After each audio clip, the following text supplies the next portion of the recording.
Hi, I'm Stacey Wabick. I'm the CAO of the MD of Greenview. With me, I have the Regional Fire Chief for Greenview and also our Director of Emergency Management.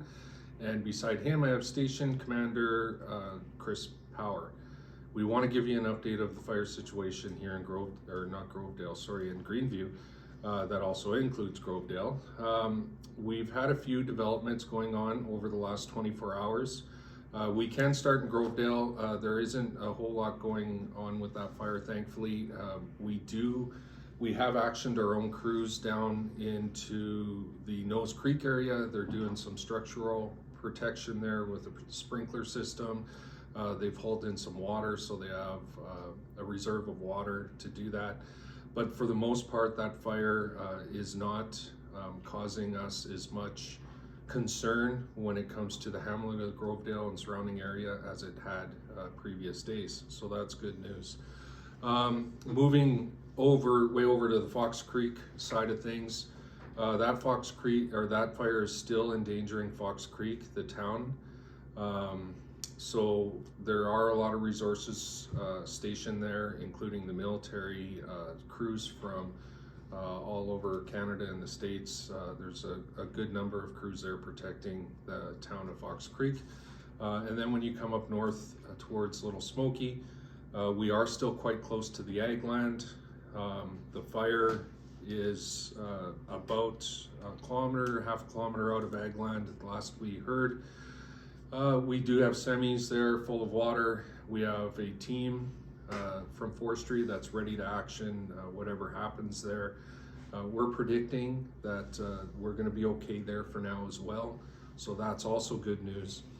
The most recent issue that we've had is the Sturgeon Lake Cree Nation fire and the Pasquasca fire.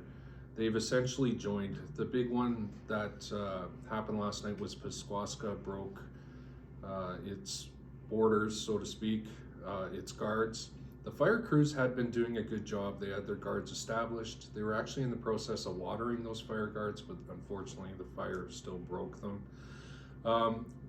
Where it's getting a little tricky is that tonight, early morning, around 12 a.m., the winds are projected to get higher, gusts 30 to 50 kilometers an hour. And that is worrying us somewhat, which is why a new evacuation order came into place to butt up right against the town of Valley View. The town of Valley View also put in their evacuation alert order. We are two separate municipalities, but we are not working in silos. We're discussing with the town on a regular basis. So this area around Valley View, including the town, has been evacuated, and we're going to keep an eye on the fire tonight. We have mobilized with forestry some local contractors to start building fire guards in the agricultural land that surrounds Valley View. We're making really good progress on that, and we have some people on the ground right now as we speak. So that's what I have. Chief Brown can add a few things along with Commander Chris Power. Thanks, CEO Wabick.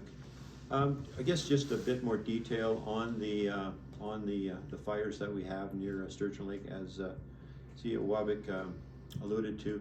They have joined and they have become a bit more of a serious issue, and that is the reason why we've expanded the MD of Greenview evac zone, and Town of Valley View has also issued that evac zone.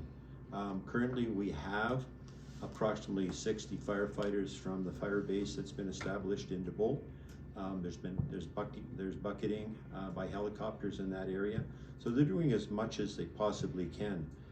The evac order, both in the area around Valley View and Valley View, is certainly looking at a very worst case as this fire approaches.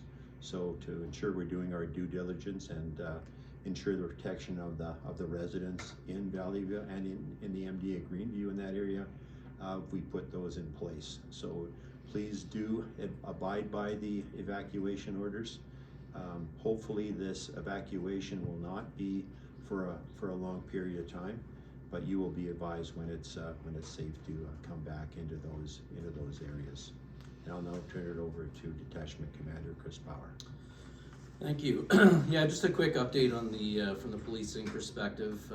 We were able to, in anticipation through weather forecasting and fire modeling, we were able to secure some resources in the area that came into town yesterday, and we're planning and preparing for the possibility of expanding the evacuation zone, which of course has happened.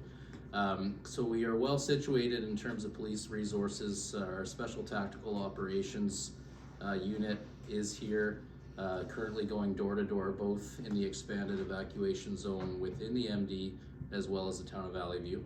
And officers are primarily focusing right now on alerting individuals who are in those affected areas.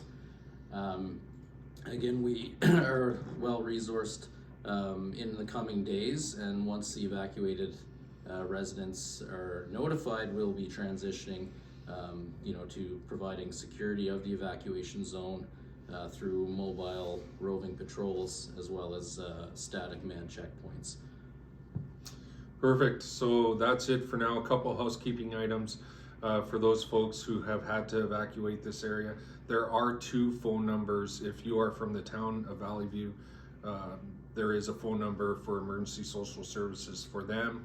And if you're from the MD of Greenview, there's a phone number to contact for emergency social services for us.